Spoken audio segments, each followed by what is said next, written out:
Lunar New Year is meant to be a happy time for Chinese families, but this year for Jiang and so many others like him across the country, it will be a much more somber affair.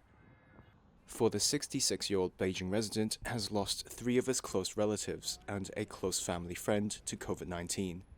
All passed away from the disease after the country relaxed its zero-COVID policy.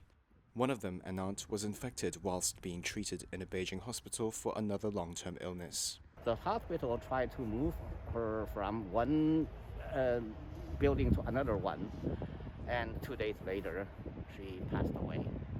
On her death certificate, the cause of death is described as the heart failure.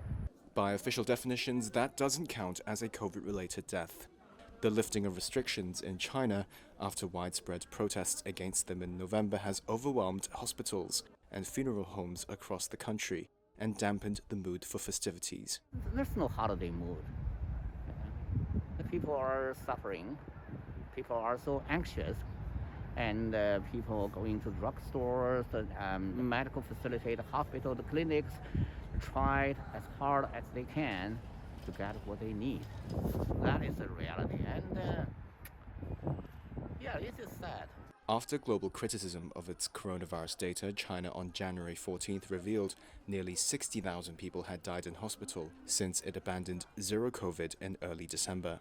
But health experts say that likely doesn't count many people dying at home, especially in rural areas where there's weaker medical systems.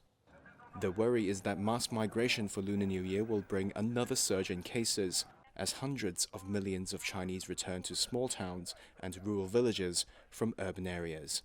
While various modeling groups predict the reopening could result in as many as 2.1 million deaths from the virus, accounting for a probable surge in cases over the Lunar New Year holidays.